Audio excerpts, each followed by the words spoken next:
Students, welcome to my YouTube channel.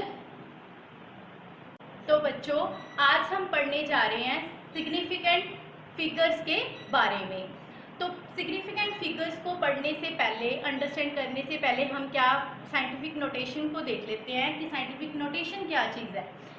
देखो, जैसे हमारे आजकल केमिस्ट्री में, फिजिक्स में, इवन की बायोलॉजी में भी काफ़ी सारी मेज़रमेंट्स होती हैं जो बड़ी लार्ज नंबर्स होते हैं या बहुत ज़्यादा स्मॉल नंबर्स होते हैं।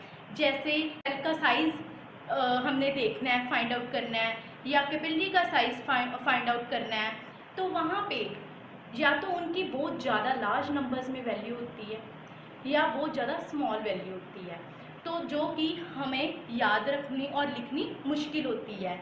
तो इसके लिए फिर क्या किया साइंटिस्ट ने, साइंटिफिक नोटेशन बना दी। इसके लिए साइंटिफिक नोटेशन अब क्या है, उस चीज़ों के लिए यूज़ करते हैं। तो साइंटिफिक नोटेशन के अकॉर्डिंग क्या चीज़ है कि जैसे देखो, एग्जांपल है मेरे पास 413.2, ये वैल्यू है, ठीक है। तो अब देखो साइंटिफिक नोटेशन के अकॉर्डिंग क्या है कि जो डेसिमल पॉइंट है ना, वो फर्स्ट जो नॉन ज़ीरो डिजिट है उसके बाद यूज़ होता है, मतलब फर्स्ट डिजिट के बाद यूज़ होता है। तो देखो कहाँ लगाते हैं, जैसे इसको साइंटिफिक नोटेशन के अगर फॉर्म में लिखना है तो हम कैसे लिखेंगे, पॉइंट को यहाँ ले आएंगे, मतलब हमने टू प्लेसेस को शिफ्ट कर दिया, ठीक है, डेसिमल पॉइंट लगा दिया 2 प्लेसेस को शिफ्ट करके, ठीक है। देखो फर्स्ट प्लेस, फिर सेकंड प्लेस और थर्ड पे, यहाँ पे फर्स्ट नॉन ज़ीरो डिजिट के बाद पॉइंट लगा दिया। और अब पॉइंट शिफ्ट किधर हुआ है हमारा, लेफ्ट वाली साइड पे, तो वो क्या आ जाता है 10 की पावर में आ जाता है। कितने प्लेसेस छोड़ा, 2, तो 10 की पावर यहाँ पे क्या होगी 2, ओके। तो 10 की पावर यहाँ पे क्या आ गया 2, ये किस में आया 2, पॉजिटिव में, ठीक है, +2। तो इसका मतलब अगर हम लेफ्ट की तरफ पॉइंट को शिफ्ट करते हैं तो पावर किस में होती है, प्लस में, ओके। और अब सेकंड एग्जांपल ले लेते हैं, ये फर्स्ट एग्जांपल थी, अब सेकंड एग्जांपल ले लेते हैं हम। जैसे देखो 1487.2, तो अब हमने पॉइंट को किधर शिफ्ट करना है, इधर, ठीक है। तो हम कितने 3 प्लेसेस को छोड़ के शिफ्ट करेंगे, तो हम इसको क्या लिख सकते हैं, तो हम इसको क्या लिख सकते हैं 1.4872, बाकी 10 की पावर में क्या हो गया 1 2 3, 3 डिजिट्स को छोड़ के लिखा है तो पावर क्या आ गई 3। तो अब हम आगे करते हैं नेक्स्ट एग्जांपल। अब नेक्स्ट एग्जांपल देखो, थर्ड एग्जांपल, जैसे हमारे पास है 0.00014872, ठीक है, हमारे पास ये एग्जांपल है। नेक्स्ट, तो अब हम पॉइंट को किधर शिफ्ट करना है, साइंटिफिक नोटेशन के अकॉर्डिंग मैंने बोला है कि फर्स्ट नॉन ज़ीरो डिजिट के साथ आएगा पॉइंट, नेक्स्ट में आएगा, ठीक है, फर्स्ट नॉन ज़ीरो डिजिट के बाद ही पॉइंट लग जाता है। तो देखो अब पॉइंट को फिर किस ओर शिफ्ट करेंगे, यहाँ पे आएगा, तो ये किस में चेंज हो गया, देखो 1.4872 इंटू 10 रेज़ पावर, अब क्या हो जाएगी, अब जो पॉइंट है वो किस तरफ शिफ्ट हुआ है, राइट की ओर, राइट साइड में। तो अब ये वैल्यू अगर राइट साइड में करनी है तो वैल्यू किस में होती है, माइनस में, और कितने प्लेसेस शिफ्ट किए 1 2 3 4, तो -4। तो इसकी वैल्यू को हम क्या लिखेंगे 1.4872 इंटू 10 रेज़ पावर -4। तो देखो ये अब यहाँ से हमारे पास जनरल फॉर्मूला बन जाता है कि साइंटिफिक नोटेशन में हम नंबर को कैसे रिप्रेजेंट करते हैं। साइंटिफिक नोटेशन में इन जनरली साइंटिफिक नोटेशन में क्या लिखते हैं, फॉर्मूला क्या है साइंटिफिक नोटेशन का, मैं एसएन से रिप्रेजेंट कर रही हूँ साइंटिफिक नोटेशन को। तो क्या फॉर्मूला बन गया generally, n into 10 raise power small n, means जो n है यहाँ पे, n क्या है, ऐसा number with a single non zero digit, और जो ये n है वो है नंबर ऑफ प्लेसेस, कितने नंबर ऑफ प्लेसेस जो है डेसिमल प्लेस पॉइंट मूव हुआ। जैसे यहाँ पे था कि 4 प्लेसेस पे मूव हुआ तो माइनस में 4 आ गया। माइनस क्यों आया, क्योंकि राइट साइड पे शिफ्ट हुआ। तो ये क्या बन गया इसका जनरल फॉर्मूला। तो क्या फॉर्मूला है, n into 10 raise power n। तो ये n क्या है, लिख लीजिए सभी, number with a single non-zero digit, a single non-zero digit। और ये जो स्मॉल n है ये किस चीज को रिप्रेजेंट कर रहा है, number of places, number of places a decimal point, कितने नंबर ऑफ प्लेसेस को छोड़ के डेसिमल पॉइंट है जो मूव किया, पॉइंट वाज मूव्ड। तो अब यहां से हमारे पास एक फॉर्मूला बन गया कि अगर हम राइट हैंड साइड करते हैं शिफ्ट तो वो नेगेटिव लग जाता है पावर में, या एक्सपोनेंट कह लो।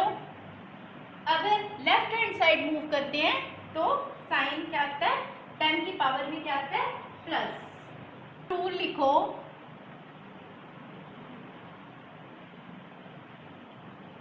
फर्स्ट रूल है कि प्लस यूज होगा पावर में अगर हम मूव करते हैं लेफ्ट में, अगर हम मूव करते हैं लेफ्ट में, माइनस यूज होगा अगर हम मूव करते हैं राइट में। तो देखो यहाँ पे मैं एग्जांपल लेती हूँ जहाँ पे ये रूल एप्लीकेबल होगा। 246.38 है मान लो हमारे पास, तो हम इसको अब पॉइंट को सिग्निफिकेंट नोटेशन के अकॉर्डिंग कहाँ पे लेके जाना है, जो फर्स्ट नॉन जीरो डिजिट है उसके साथ में। तो पॉइंट को हम लेके जाएंगे मीन्स यहाँ पे, तो देखो ये इसको क्या लिख रही है, 2.4638 इंटू 10 की पावर क्या आ जाएगी, कितनी आ जाएगी, पॉइंट है जो कितनी प्लेसेस को छोड़ के गया, 1 2, वहाँ 2 प्लेसेस को छोड़कर लगा और किस साइड पे गया, लेफ्ट वाली साइड पे। तो लेफ्ट वाली साइड पे हमने कहा क्या यूज होगा, प्लस, तो इसका मतलब 2 प्लेसेस को छोड़ के गया तो +2। ऐसे ही अगर हम इस पॉइंट को मतलब दूसरी ओर लेके जाएंगे किसी और एग्जांपल में, जैसे देख लो जो मैंने अभी करवाई थी राइट की तरफ, जैसे मान लो 0.00134 है, तो हम इसको कहाँ लेके जाएंगे पॉइंट को, फर्स्ट नॉन जीरो डिजिट के बाद, तो 1.34 हो गया और 10 की पावर क्या लगी, कितने प्लेसेस छोड़ के, 1 2 और 3। तो राइट वाली साइड पे अगर लेके जाना है तो नेगेटिव यूज होगा, तो -3। ओके, तो समझ आ गई होगी लगता है सबको। तो अब हम नेक्स्ट करते हैं अरिथमेटिक्स, जो एडिशन या सब्ट्रैक्शन कैसे होती है साइंटिफिक नोटेशन में, एडिशन एंड सब्ट्रैक्शन।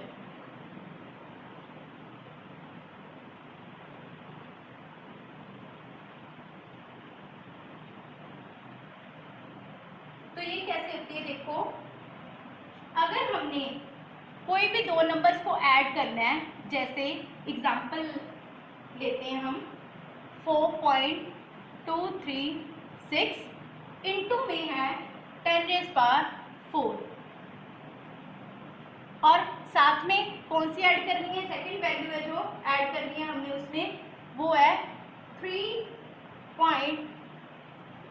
582 इंटू 10⁻³ तो अब देखो, जब भी हमने दो मतलब नंबर्स को आपस में ऐड करना है तो हम उसको क्या करेंगे कि ऐसे में जब साइंटिफिक नोटेशन की फॉर्म में है तो हमने कैसे एडिशन करनी है कि जो इनके साथ में 10 की पावर्स है ना वो क्या होनी चाहिए, सेम। लेकिन यहाँ पे तो नहीं है, यहाँ पे तो 10⁻⁴ है और सेकंड में 10⁻³ है। तो इसका मतलब हमें किसी एक वैल्यू को चेंज करके उसकी पावर को चेंज करना होगा, इक्वल करना होगा एक दूसरे के। तो देखो, जैसे हम ये वैल्यू लेते हैं सेकंड वाली, तो हम इसको भी किस में कर देंगे, 10⁻⁴ में कन्वर्ट कर देंगे। तो वो कैसे करते हैं, पहले मैंने रूल समझाया है कि अगर हम इस पॉइंट को किधर ले जाएंगे, किधर ले जाएंगे, राइट की तरफ, तो वो क्या हो जाता है, राइट की तरफ तो माइनस हो जाएगा। इसका मतलब 4 बनाना है तो हम किस ओर लेके जाएंगे, लेफ्ट की तरफ, फिर ही 4 बनेगा ना। तो इसको कन्वर्ट करो, क्या बन जाएगा, 0.3582 इंटू 10⁻, क्या हो जाएगा, 3 + 1 हो जाएगा। मीन्स 10⁻, क्या बन गया, ओवरऑल हम लिख सकते हैं 4। ओके, तो यहाँ तक आपको समझ आ गया होगा। तो अब सिंपली हम इसको ऐड कर सकते हैं। तो अब देखो कैसे ऐड करना है, 4.236 इंटू 10⁻⁴ प्लस, तो सेकेंड वैल्यू हमारे पास क्या बन गई थी, 0.3582 इंटू 10⁻⁴। अब जब ये वैल्यू सेम होगी तो अब तो एडिशन सिंपल ही हो जाएगी, सीधा इन दोनों को ऐड कर लीजिए। 4.236 प्लस 0.3582 इंटू, ये दोनों वैल्यू सेम है तो इस यहाँ पे एक बार मल्टीप्लाई हो जाएगा। तो इसको करके हमारा आंसर कितना आ गया, 4.5942 इंटू 10⁻⁴ आएगा। तो it is the overall answer. तो आपको लगता है समझ आ गया होगा सबको। सिमिलरली क्या करना है, आपने यहाँ पे अगर माइनस का साइन हो जाए, अब देखो सिमिलरली अगर यहाँ पे हो जाए माइनस का साइन, तो सिमिलरली आपने क्या करना है, इसको सब्ट्रैक्ट कर लेना है। 4.236 माइनस 0.3582 इंटू 10⁻⁴। तो सब्ट्रैक्ट करके क्या आंसर आता है, दैट इज आ गया हमारे पास 87783। तो ये हमारे पास क्या आ गया, आंसर आ गया इंटू 10⁻⁴ लगाना नहीं भूलना। तो दैट इज द आंसर। तो अब हम आगे करते हैं मल्टीप्लिकेशन एंड डिवीजन। मल्टीप्लिकेशन और डिवीजन में क्या रूल है,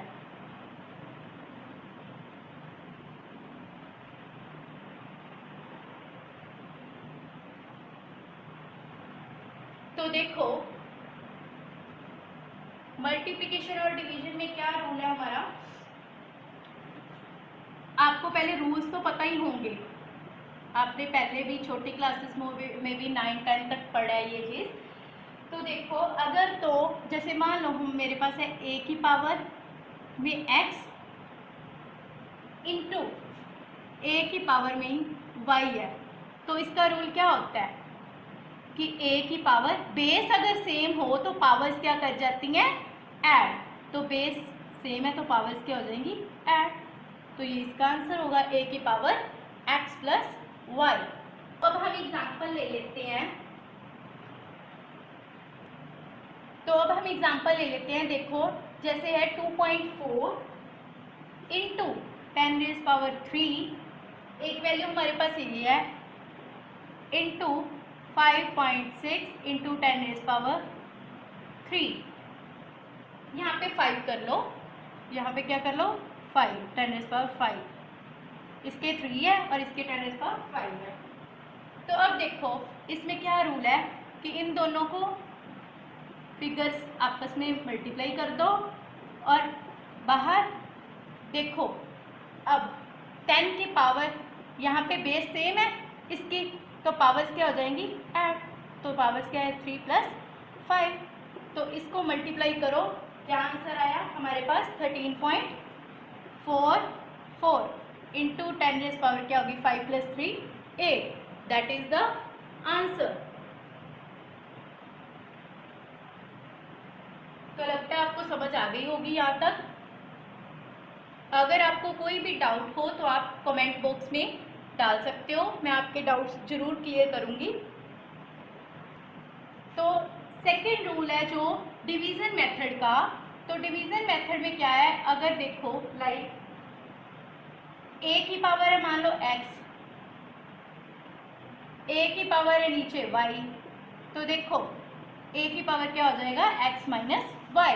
अगर डिवीजन में है तो क्या हो जाती है पावर्स सब्ट्रैक्ट, अगर मल्टीप्लाई में है तो पावर ऐड। तो एग्जांपल ले लेते हैं एक 4.74 इंटू 10 की पावर में ले लो आप 12 डिवाइडेड बाय 6.82 इंटू 10 की पावर आप ले लो 20। तो देखो अब क्या होगा, ये तो इसके साथ डिवाइड कर जाएगा, 4.74 डिवाइडेड बाय 6.82 और 10 की पावर क्या आ जाएगी, 10 की पावर क्या आ जाएगी 12 - 20, 12 - 20। तो देखो क्या आंसर आ गया, फिर इसको डिवाइड किया तो हमारे पास आंसर आ गया 0.695 इंटू 10 पावर क्या आ गया 12 - 20 -8। ये तो आपको पता ही होगा कि अगर माइनस प्लस माइनस में जो बड़े वाले वैल्यू के साथ होता है, जो भी मतलब साइन प्लस या माइनस का जो भी बड़ी वैल्यू होती है उसके आगे जो साइन होता है वो लगाना होता है, तो इसका मतलब बड़ी वैल्यू यहाँ पे 20 है तो माइनस में आएगा ये आंसर -8। तो अब देखो इसको हम ऐसे भी लिख सकते हैं कि पॉइंट साइंटिफिक नोटेशन के अकॉर्डिंग पॉइंट जैसे नॉन जीरो डिजिट के बाद, तो फर्स्ट नॉन जीरो डिजिट के बाद तो 6 पॉइंट यहाँ शिफ्ट कर दिया 95। तो अब राइट में गया, राइट में क्या होता है माइनस, तो एक प्लेस को छोड़ के गया तो -8 - 1, तो क्या हो गया 6.95 इंटू 10 पावर -9। तो हम इसको इकट्ठा लिख सकते हैं जैसे -9, तो दैट इज द आंसर। तो नेक्स्ट अब हम करने जा रहे हैं सिग्निफिकेंट फिगर्स। तो सिग्निफिकेंट फिगर्स को समझने से पहले इनमें जो इम्पोर्टेंट टर्म्स जो आती हैं वो हम समझ लेते हैं, वो कौन कौन सी हैं और एक्यूरेसी। तो सबसे पहले देखो प्रिसीजन क्या चीज है, प्रिसीजन और एक्यूरेसी। तो हम सबसे पहले करते हैं प्रिसीजन।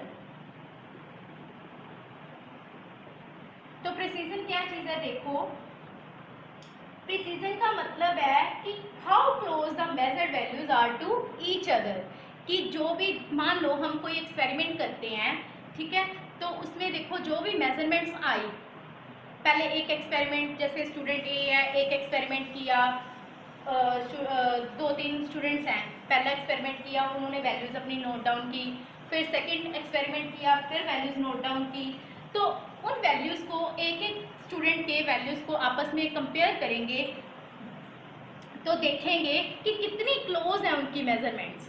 तो देखो एग्जांपल समझते हैं, पहले डेफिनेशन लिख लो। इसकी डेफिनेशन क्या है, प्रिसीजन का मतलब होता है कि how close the measured value are to each other, एक दूसरे के जो मेजर की गई हैं वैल्यूज वो कितनी क्लोज है, कितनी नज़दीक है, या हम कह सकते हैं कि वो बार बार अगर सिमिलर रिपीट हो रही है, रेपिटेशन हो रही है उन वैल्यूज की, तो इट मीन्स वो उनकी प्रिसीजन है जो बहुत ज़्यादा है, गुड प्रिसीजन है।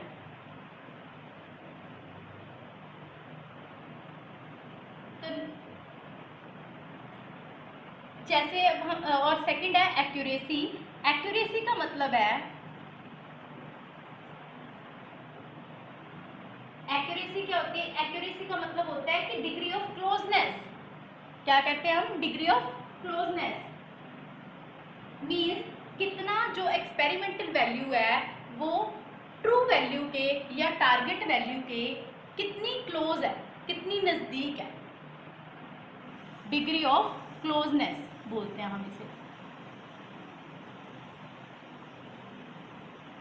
डिग्री ऑफ क्लोजनेस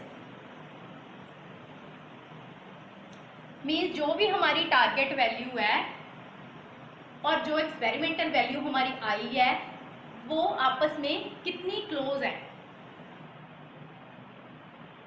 तो अब हम एग्जाम्पल समझते हैं आगे।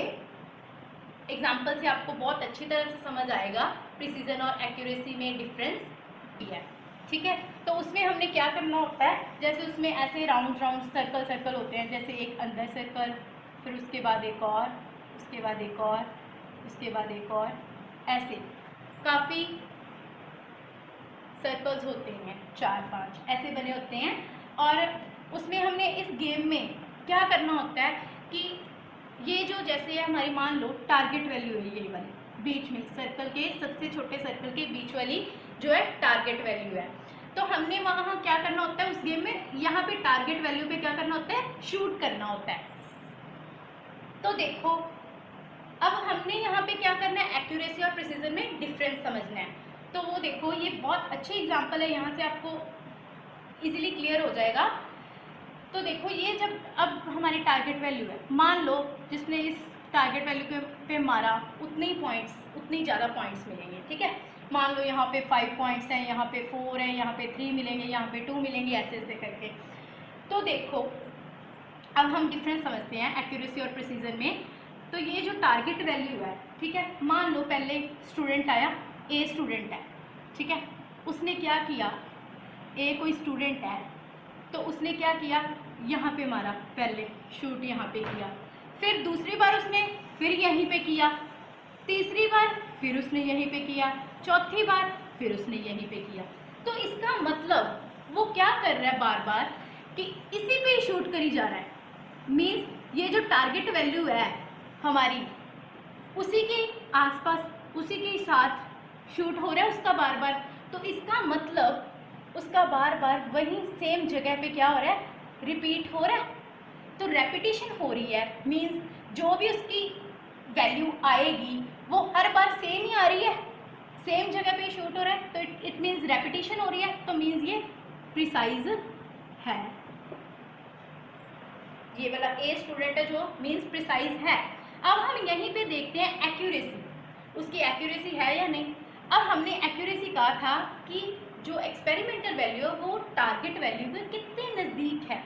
तो देखो ए ने यहीं पे ही मारा, यही टारगेट वैल्यू है, उसी सर्कल में ही मारा, तो इसका मतलब उसकी जो वो टारगेट वैल्यू के नज़दीक पहुंच गया हर बार, ठीक है, टारगेट वैल्यू के नज़दीक है। तो इट मीन्स ये क्या है, एक्यूरेट भी है। प्रिसाइज एंड एक्यूरेट बोथ, दोनों है, प्रिसाइज भी है और एक्यूरेट भी है। तो आपको मेरे को लगता है इस एग्जांपल से समझ आया होगा डिफरेंस। अब नेक्स्ट एग्जांपल देखो। अब क्या किया उसी स्टूडेंट ने, स्टूडेंट भैया उसी स्टूडेंट अब क्या किया, उसने पहले यहाँ मारा, फिर सेकंड टाइम यहाँ मारा, थर्ड टाइम यहाँ मारा इस सर्कल में, और फोर्थ टाइम फिर इसी सर्कल में मारा। ओके, तो अब देखो कि अगर हम देखें एक्यूरेसी, तो एक्यूरेसी होती है कितना क्लोज है ट्रू वैल्यू के। अब टारगेट वैल्यू तो हमारी ये थी, अंदर यहाँ लगना चाहिए था बीच में, पर लेकिन उसका यहाँ लगा, ठीक है, उससे तो काफ़ी दूर है ना, ये दोनों भी इस सर्कल में लगे और ये दोनों भी काफ़ी दूर है। तो मतलब चारों वैल्यूज उसके नज़दीक नहीं है, क्लोज नहीं है। तो इसका मतलब ये एक्यूरेट है जो नहीं है।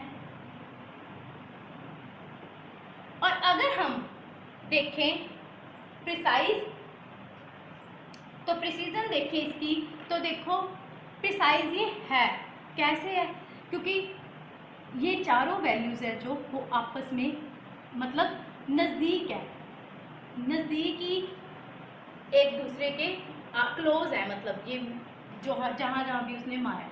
तो देखो फिर ये क्या है, प्रिसाइज तो है, प्रिसीजन तो है, क्योंकि आपस में सभी डॉट्स हैं जो एक दूसरे के नियर अबाउट है। अब नेक्स्ट देख लो,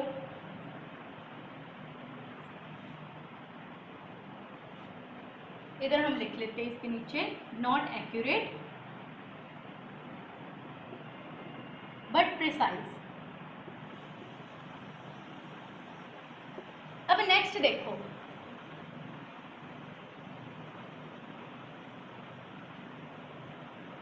अब फिर क्या किया, तीसरी बार उसने क्या किया कि पहले मारा यहाँ पे, फिर दूसरी बार यहाँ पे, तीसरी बार यहाँ पे और चौथी बार यहाँ पे।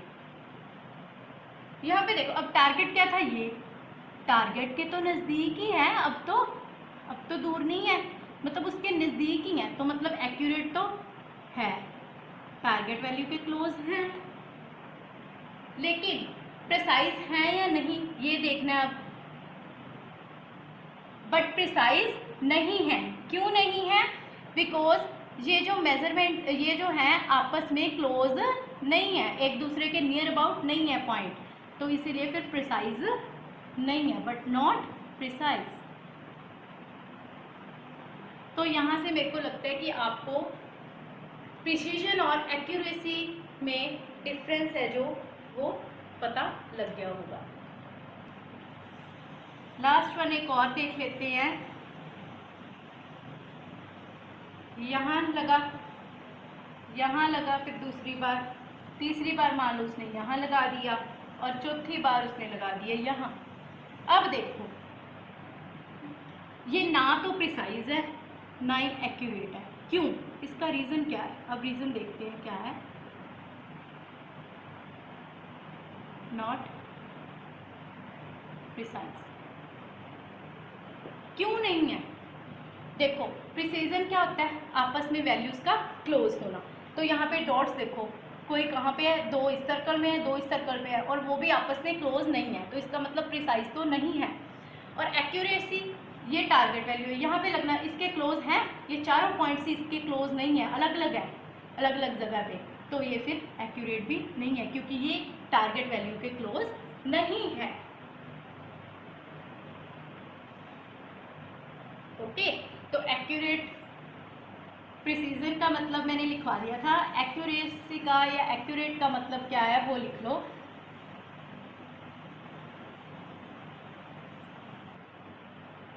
क्या है, closeness of the experimental value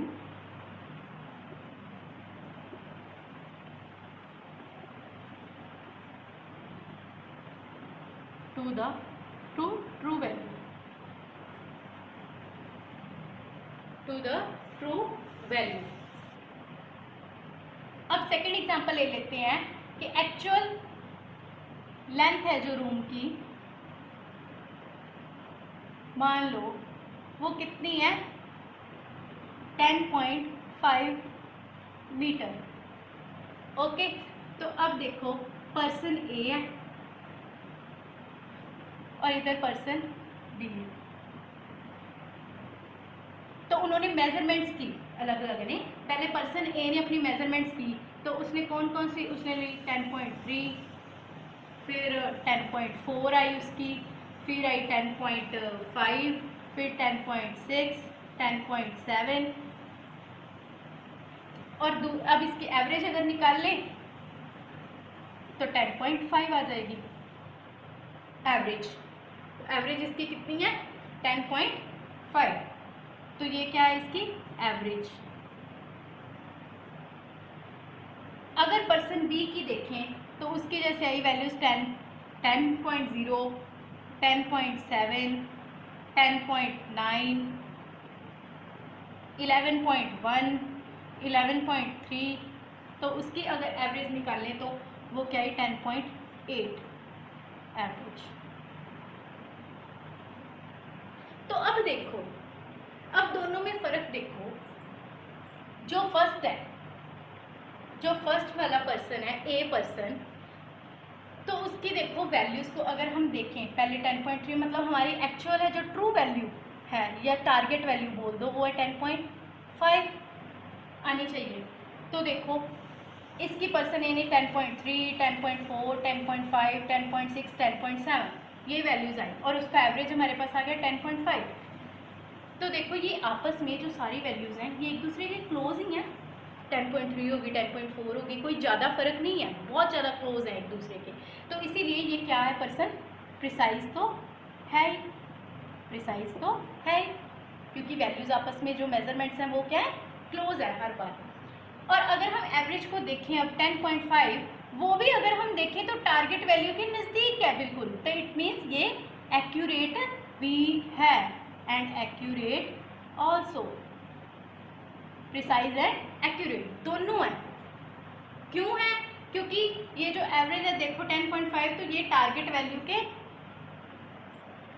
बिल्कुल इक्वल है।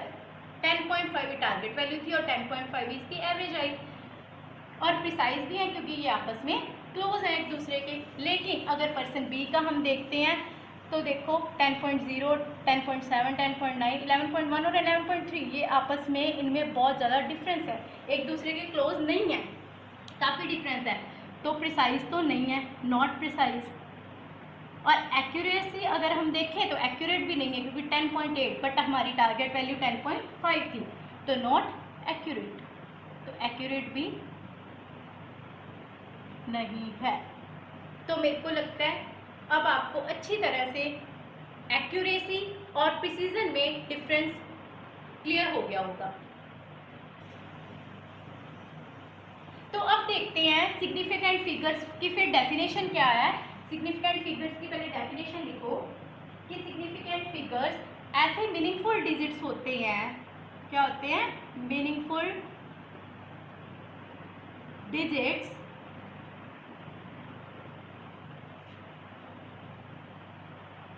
which show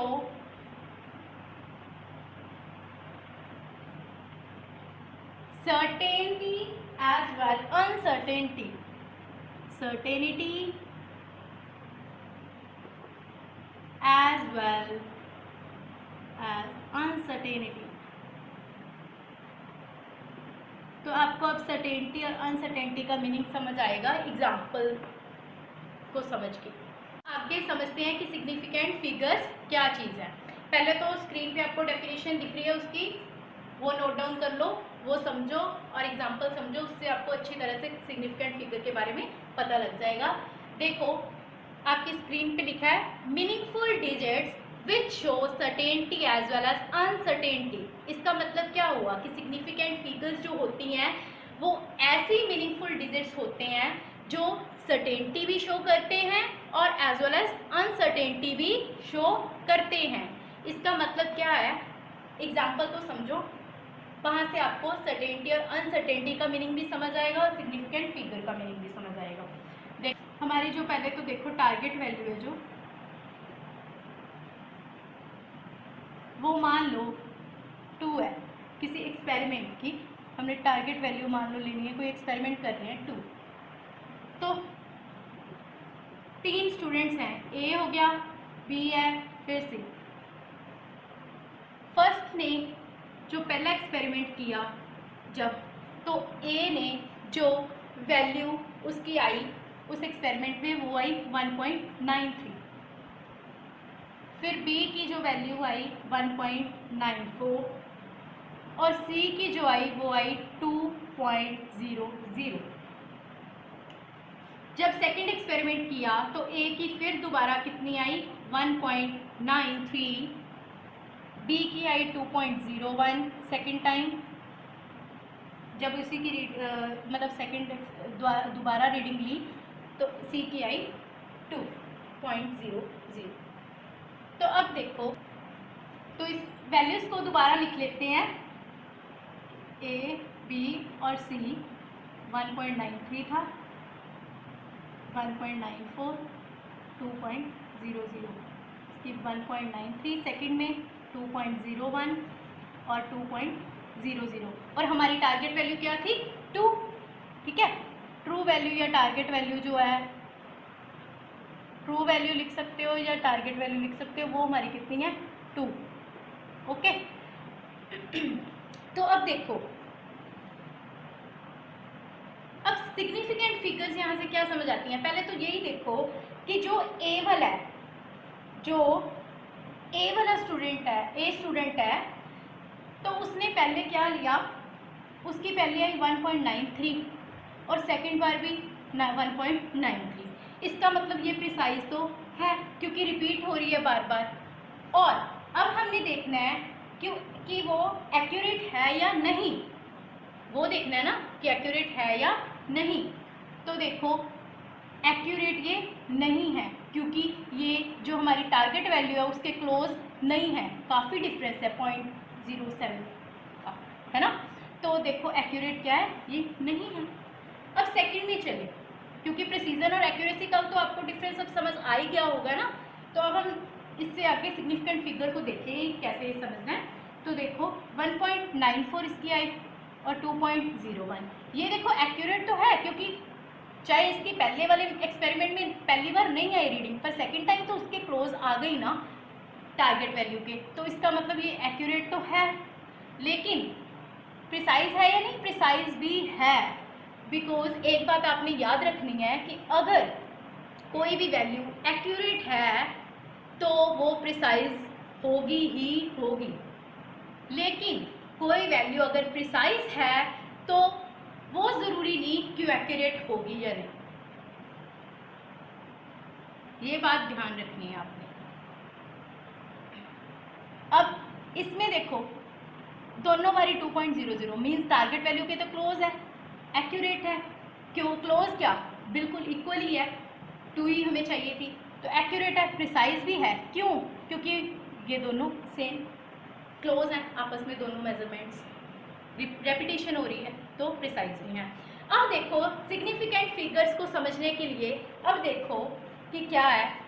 अब इसको मैं ऐसे लिख सकती हूँ ना, ये जो होता है ये एरर होता है, तो कितना है कि 0.1 का है कि डिफरेंस भी, या तो ऐड कर दो, मतलब 2.01 भी इतनी को आ रही है, इनमें मतलब लाई कर रही है, जो इनकी वैल्यूज हैं वो किन में लाई कर रही है, इस वैल्यू में लाई कर रही है ना।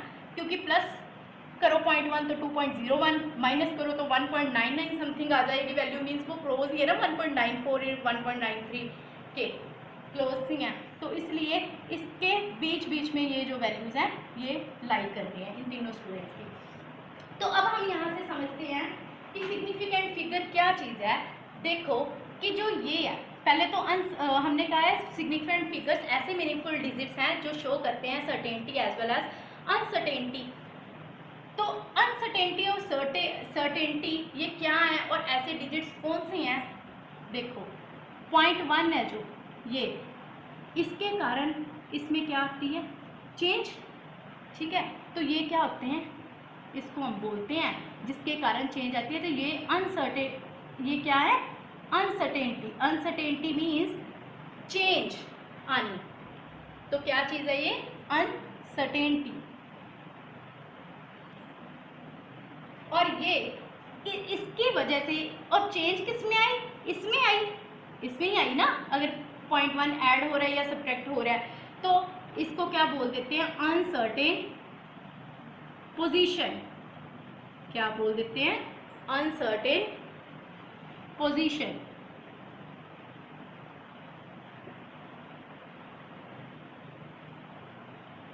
और जो ये है डिजिट, ये क्या है, इसकी वजह से, इसके ऐड करने से इसमें चाहे मतलब कोई मतलब आएगी नहीं चेंज, क्योंकि अगर ये इसको इफेक्ट भी करता है तो अगर कोई चेंज आ भी गई, पहली बात तो है ना, तो इसमें तो आ नहीं रही अगर 0.1 ऐड कर रहे हैं, पर कोई ऐसी वैल्यू आ जाती है जिसके कारण इसमें कॉज, ये इसको कॉज करती भी है, चेंज करती भी है, लेकिन इसका सिग्निफिकेंट फिगर्स में कोई फर्क नहीं डलता। तो ये क्या रहती है, इसको क्या कहते हैं फिर सर्टेन। तो ये क्या होती है सर्टेन पोजीशन या सर्टेन डिजिट्स हम इनको बोलते हैं। तो आपको अब समझ आ गई होगी सिग्निफिकेंट फिगर्स की। तो अब हम रूल्स करते हैं नेक्स्ट सिग्निफिकेंट फिगर्स के। कौन कौन से रूल्स हैं कि कौन सी सिग्निफिकेंट फिगर्स होती हैं या कौन सी सिग्निफिकेंट फिगर्स नहीं होती, ये देखते हैं। तो फर्स्ट रूल लिखो, all non-zero digits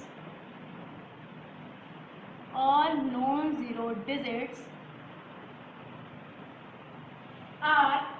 significant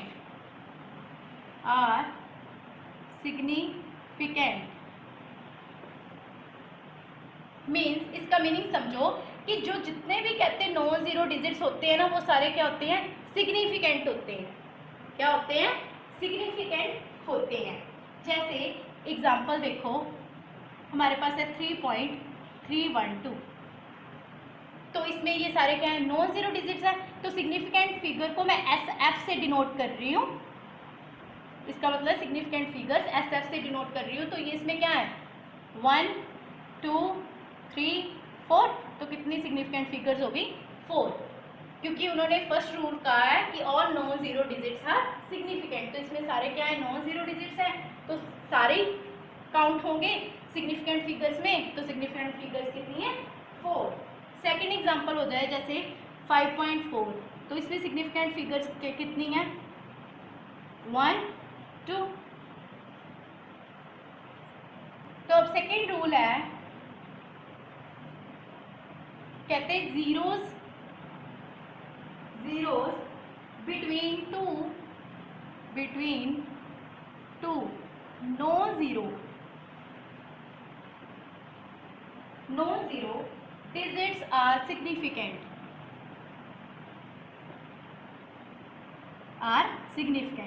कहते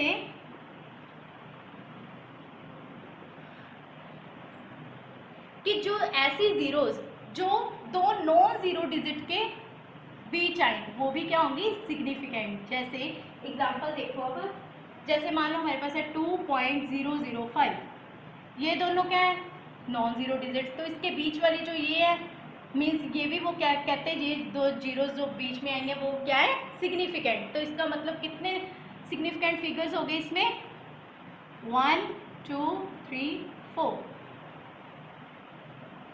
सेकेंड एग्जाम्पल ले लेते हैं 3.0023, तो देखो ये नॉन जीरो डिजिट्स हैं, इसके बीच वाले जीरोस क्या होंगी, सिग्निफिकेंट। तो इसलिए कितनी होगी, 1 2 3 4 5। तो सिग्निफिकेंट फिगर्स कितनी हमारे पास आ गई, 5। आगे हमारे पास थर्ड रूल आ गया, कहते zeros preceding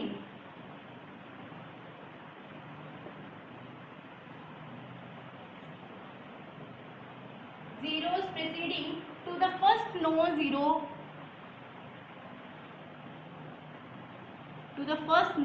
digits, to the first non-zero number are not significant,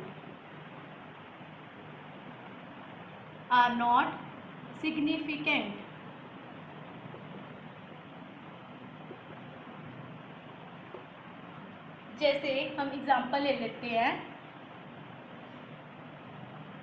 इसको अच्छी तरह से ध्यान से समझना है, ये वाला भी बहुत इम्पोर्टेंट है, जिसमें आप मिस्टेक्स कर सकते हो, मिस्टेक्स के चांसेस हैं इसमें, बच्चे बहुत मिस्टेक्स करते हैं, तो इसको ध्यान से समझना है। देखो वो क्या कहना चाहते हैं, कहते जो जीरोस, जो फर्स्ट नॉन जीरो नंबर है ना, फर्स्ट नॉन जीरो नंबर पहले इसमें क्या है, 5, ठीक है। तो इससे पहले जो इसको प्रीसीड का मतलब पहले, जो पहले आती हैं जीरोस वो क्या है, कहते हैं सिग्निफिकेंट नहीं है, नॉट सिग्निफिकेंट। वो क्या है, सिग्निफिकेंट नहीं है। तो नहीं है तो इसका मतलब ये हमने काउंट नहीं करनी। तो कितने सिग्निफिकेंट फिगर्स हुए फिर, 2, कितने हुए, 2।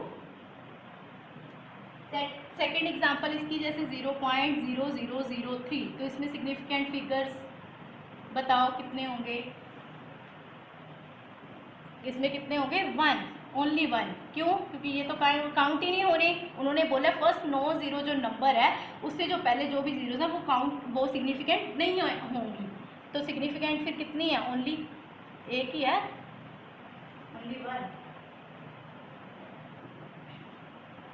तो नेक्स्ट आगे आ गया फोर्थ रूल। कहते all zeros placed to the right, या आप कह सकते हो एट द एंड और टू द राइट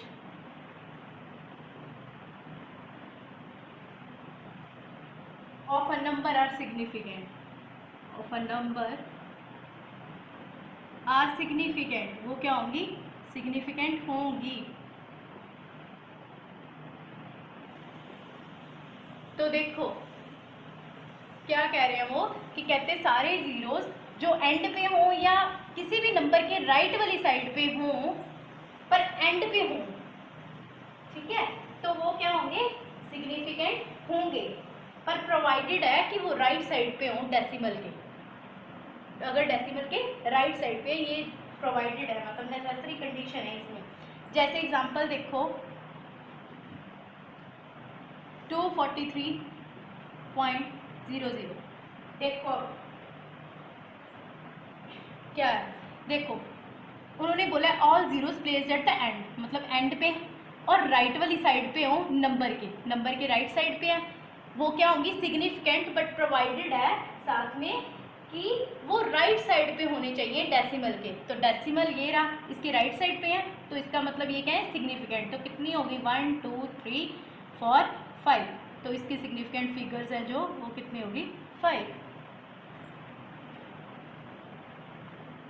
अब एक और एग्जांपल ले लेते हैं इसकी, जैसे 243 पॉइंट अगर मैं लगा दूं, 1 0 लगा दूं, तो फिर सिग्निफिकेंट फिगर्स क्या होगा? मतलब ये सिग्निफिकेंट होंगी, तो 1 2 3 4। तो सिग्निफिकेंट फिगर्स कितनी होगी? 4। अब फिफ्थ रूल है, कहते कि अगर जैसे हमारे पास कई बार होती है, जैसे हम कह देते हैं 2 बॉल्स या 20 मतलब 3 एग्स या 2 बॉल्स या 2 एग्स, कुछ भी ले लो, तो देखो वहां पे क्या होगी? वहां पे कहते हैं सिग्निफिकेंट फिगर्स इनफाइनाइट होती हैं। क्या होती हैं? इनफाइनाइट। क्यों? इसका रीजन क्या है? रीजन इसका देखो ये है कि कहते हैं ना, जब जैसे हमारे पास ये है 2 है मान लो, है ना, हमें दे दिया 2, तो हमें नहीं पता इसके डेसिमल के बाद कितनी जीरो कितनी मर्जी रख सकती हैं। अगर यहाँ पे डेसिमल हो, मान लो 1 भी हो सकती है, ठीक है, तो फिर तो सिग्निफिकेंट फिगर्स हमारे पास हमें पता ही नहीं लगेगा क्या हो जाएगी। 2 मानेंगे हम, क्योंकि पिछला रूल अभी बताया आपको कि डेसिमल के बाद क्या हो और राइट साइड पे हो जीरोज हो तो वो सिग्निफिकेंट होती हैं। अभी मैंने बताया ये बात पीछे, तो फिर इसीलिए तो फिर यहाँ पे तो पॉइंट के बाद हमें क्या पता कि कितने लगे हैं, क्योंकि यहाँ पे उन्होंने शो ही नहीं किया, अकेला बताया कि 2 बॉल्स। तो फिर इसलिए 2 भी हो सकती हैं, यहाँ पे 3 भी हो सकती हैं, 4 भी हो सकती हैं, कितनी मर्जी हो सकती हैं, हमें नहीं पता। तो ऐसे केस में जो हमारे पास सिग्निफिकेंट फिगर्स हैं वो क्या होंगी? इनफाइनाइट आती हैं। ये याद रखना है और इम्पोर्टेंट है, वेरी मच इम्पोर्टेंट। अब नेक्स्ट 6th रूल आ गया कि कई बार हमारे को पास साइंटिफिक नोटेशन की फॉर्म में दिया होता है। जैसे एवोगैड्रो नंबर की हमें सबको पता होगी कि वैल्यू 6.023 इंटू 10⁻⁴ कितनी होती है? 23 होती है, ठीक है। तो ये साइंटिफिक नोटेशन की फॉर्म में है, तो ऐसे में कहते हैं सिग्निफिकेंट फिगर्स कितनी होंगी? देखो पहले हमें हम देखते हैं इसका तो हमें पता ही है कि जो 2 नॉन जीरो डिजिट के बीच जीरोज होती हैं वो सिग्निफिकेंट होती हैं, और बाकी तो दूसरे नॉन जीरो ही हैं, वो तो होंगी। तो फिर इसीलिए ये कितनी होगी? इसकी तो 4 होगी सिग्निफिकेंट फिगर्स। और जो 10 की पावर आ जाती है उसको फिर कैसे देखते हैं? कहते इसको इसमें सिग्निफिकेंट फिगर में काउंट नहीं करते, इसको सिग्निफिकेंट फिगर्स में काउंट नहीं करते, पावर वाली को छोड़ देते हैं। तो पावर सिग्निफिकेंट फिगर में काउंट नहीं करते, ओनली जो आगे वाला नंबर होता है उसको ही देखते हैं। और सेकेंड एग्जांपल हम ले लेते हैं इसकी। देखो जैसे 5.00 10⁻³ है इंटू 10⁻³, तो इसमें सिग्निफिकेंट फिगर्स कितनी होंगी? देखो ये तो जीरो पीछे ही मैंने रूल करवाया कि सिग्निफिकेंट होती हैं, तो ये तो कितनी होगी 3, बस इसकी 3 सिग्निफिकेंट फिगर्स हैं ओनली, इसको हम काउंट नहीं करते सिग्निफिकेंट फिगर्स। ये तो बच्चों ये आपकी स्क्रीन पे क्वेश्चन है, तो आपने ये सॉल्व करके कमेंट बॉक्स में ज़रूर अपने आंसर्स लिखने हैं, बताने हैं। तो फिर मैं आपको अगर कोई भी डाउट हुआ तो आपका क्लियर ज़रूर करूँगी। तो देखो आपकी स्क्रीन पे क्वेश्चन है, तो चाहे तो आप इसको वीडियो को पॉज करके स्क्रीनशॉट ले लीजिए और आराम से सॉल्व करिए। तो आज के लिए इतना ही। तो thank you students, please like share and subscribe अगर आपको वीडियो अच्छी लगी हो। तो thank you, have a nice day.